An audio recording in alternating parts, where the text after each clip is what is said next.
కృష్ణా జలాల విషయంలో మనకు నష్టం జరుగుతుంది అన్నట్టు వాళ్ళు చెప్పుకోవచ్చు, ఇక్కడ చూసిరా మొత్తం అటు వదిలిపడేసారని మీరు చెప్పుకోవచ్చు అనే తరహాలో జగన్మోహన్ రెడ్డికి మీకు లాభం జరిగేలాగా ఎత్తుగడ వేశారనే చర్చ ఉంది.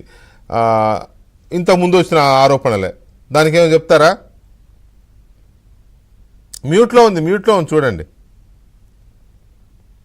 తప్పకుండా వికే గారు, మీరు ఫ్రెండ్లీ పార్టీనా అని అన్నారు.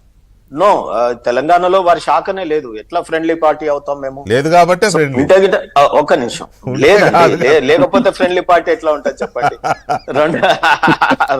మీ బీఆర్ఎస్ పార్టీ అక్కడ ఎక్స్పెన్షన్ చేయాలిగా.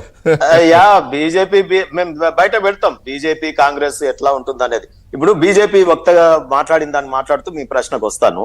ఇంతకుముందు విఠలన్న గారు మాట్లాడుతూ అన్నారు, మేము అదే మొదటి నుండి మేము అంటున్నది అదే. ఇప్పుడు కేంద్రము ఒక 2 పిల్లులు కొట్లాడితే మధ్యలో కోతిలాగా దొరికిన రొట్టె ముక్కకు 2 పిల్లులు కొట్లాడుతుంటే ఆ రొట్టె ముక్కలు లాక్కొని వెళ్ళిపోయేటట్టు చెట్టు మీదకి కోతిలాగా వ్యవహరిస్తుంది ఈ బీజేపీ కేంద్ర ప్రభుత్వం. ఎంతసేపు వారు మా అమిత్ షా వస్తా ఉన్నారు మేము గెలిచిపోతాం, మా మోడీ వస్తా ఉన్నారు గెలిచిపోతాం, లేకపోతే ఈ రకంగా స్పీచ్లు ఇస్తారు తప్ప. ఇప్పుడు నీటి సమస్య వచ్చింది, మరి ప్రజల దగ్గరికి మీరు సభలు సమావేశాలు పెట్టి మీ కిషన్ రెడ్డి గారే కేసీఆర్ గారి లెక్క ఎందుకు మీటింగ్లు పెట్టరు? సో ఎందుకు మీరు కాంగ్రెస్ పార్టీ చేస్తా ఉంటే మీరు సైలెంట్ గా ఉంటారు? మేము అడిగింది ఏంటి, ట్రిబ్యునల్ బచావత్ ట్రిబ్యునల్ కనుక ఒకసారి పర్మనెంట్ అలొకేషన్ కనుక చేస్తే అక్కడ ఇంటర్నేషనల్ నేషనల్ లాస్ అన్ని కూడా తరోగా వారు స్టడీ చేసి ఒక తీర్పునిస్తే అది నష్టం కానీ లాభం కానీ ఆ తీర్పు మీద ఒకవేళ నష్టం అవుతే మేము కోర్టులలోకి వెళ్తాం. లేదు తీర్పు మాకు అనుకూలంగా ఉందనుకోండి, మరి అవతల వాళ్ళు వెళ్తారా లేకపోతే అట్లనే ఉంటుందా, మరి వాళ్ళు సమజ్ చేసుకుంటారా? సో ఈ రకంగా రాబోయే కాలంలో ఉంటుంది. రెండోది ఇక్కడ దాని మీద మీ పోరాటం ఏది? బచావా ట్రిబ్యునల్ తీర్పు తొందరగా ఇచ్చేటట్టు కేంద్రం మీద మీరు ఎందుకు అటువంటి ఒత్తిడి చేయడు? ఈ పనులు చేయరు మీరు. నీటి పంపకాల విషయం అక్కర్లేదు, ఇవాళ ప్రభుత్వం చేస్తున్న నియామకాల మీద కొంతమంది ప్రాంతేతరులను రిక్రూట్ చేస్తుంటే దాని మీద మాట్లాడరు, సమస్యల మీద మాట్లాడరు.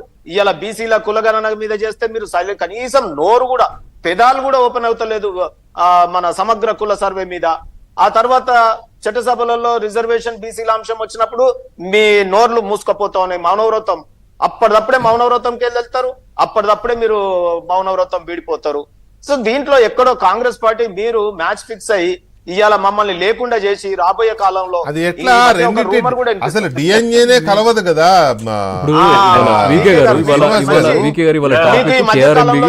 కృష్ణా జలాల మీద మాట్లాడకుండా వీళ్ళు ప్రతిదాన్ని కూడా అంశాన్ని ఇంకోటి ఏంటంటే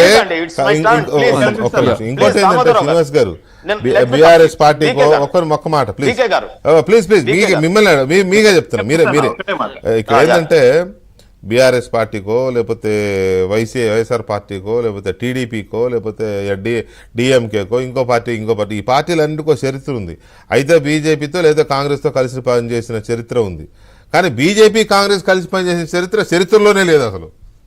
ఇప్పుడు అలాంటప్పుడు కాంగ్రెస్ ని బీజేపీని ఎట్లా ముడిపెడితే ప్రజలు నమ్మరు కదా. మీరు అనవసరంగా ఫౌల్ గేమ్ ఆడుతున్నారు మీరు మీ పార్టీ నాయకులు. నేను ఈ మధ్యన ఒక ఆర్టికల్ కూడా రాశాను.